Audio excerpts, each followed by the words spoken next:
This is Dorothy. She's a runner, that's what they call her. That's why they locked her up, secure.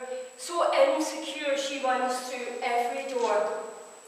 Once all the way to Jersey, all the way from the northeast shore, on looks alone, singing, "Take me down to the nitty-gritty city where a trip on a track will make you pretty. Dreams come in spoonfuls, grams and steel, and there's no home for girls with stiletto heels." She's running, turning tricks for sticky locks, shaping skeleton keys for hip bones. When they found her, they bound her to take her home, and all 14 years and 7 stone of her said, "I've not got one." She's a runner. Learned to run before she could talk. When she comes to my class, I tell her, "Take your shoes off first," but she's still singing, "Take me down to the nitty-gritty city where a trip on a track will make you pretty. Dreams come in spoonfuls, grams and steel, and there's no homes for girls in stiletto heels."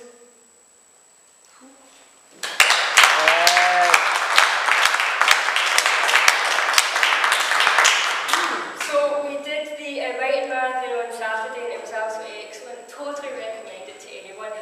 4 hours of solid hardcore writing.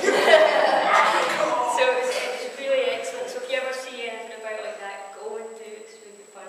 There was one prompt that was from a Sylvia Plath poem, and the prompt was like a melon on 2 tendrils. And I think it's a metaphor for when Sylvia Plath was pregnant. So my response was, Sylvia Plath lay in the bath thinking, "Should I have melons for tea?" As her breast bobbed about, she paused, then cried out, "Is that a metaphor or a simile?"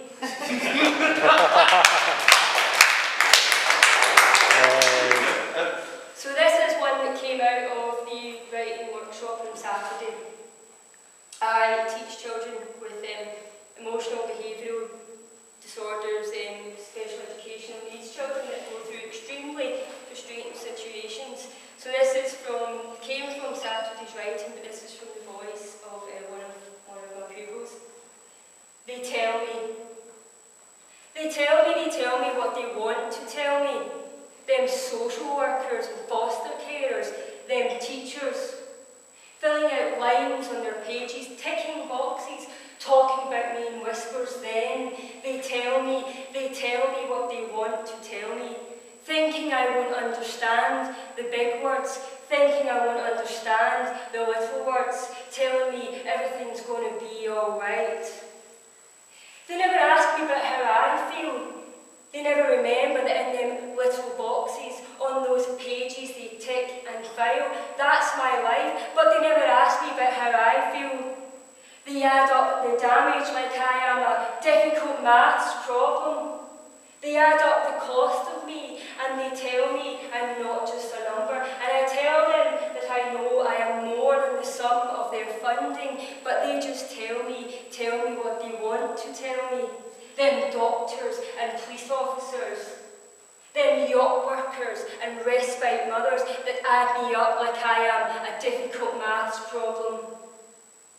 And I tell them I am not the sum of my parts, and they analyse me, and they scrutinise me, and they categorise me, and they box me, and package me, and polish me on pages until I glisten, and they tell me what they want to tell me until I don't listen.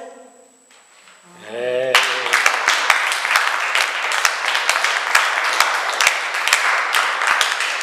This one also came from Saturday's workshop, and the prompt was to write about a radio. This one is the kitchen sink. The radio in my grand scullery played such weird music, made such weird sounds. It was nothing my parents listened to. No Everly Brothers or Doors, no Beatles or Stones. I only ever heard that sound on Sundays from her scullery. My knees knocking, lips smacking on mashed potatoes and gravy. her mixing in that big pot boiling, the drum and the kettle and the beat and the ladle, and the tap kept dripping in the kitchen sink to the time we were keeping. She just kept stirring. My knees a knocking, her hips swinging, my lips smacking in that big pot boiling, and my grandma, what a hot little tatty she was. Yeah.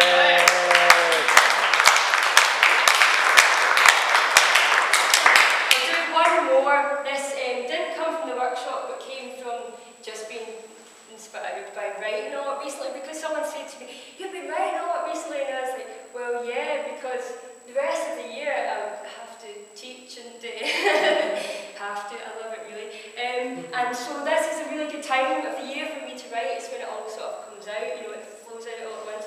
But if you're a teacher, you'll know that it's never really far from your mind. You know, it's always somewhere. So I wrote this one today about that, and it's written to the tune of Guns N' Roses' Paradise City. Now I'm not going to sing it because I sound like a goose fart in the fog, and I try to sing it. I'm not going to ask anyone else to sing it, but if you can think of that tune in your head when I'm reading it. It's called Paragraph City, a Teacher's Lament. Take me down to the paragraph city where the lines are neat and the margins pretty. Oh, won't you please take me home? There's a comma missing from line 3, an exclamation mark that shouldn't be. Line 4 just doesn't make any sense to me. You're going to have to write it again, this time not with felt pen.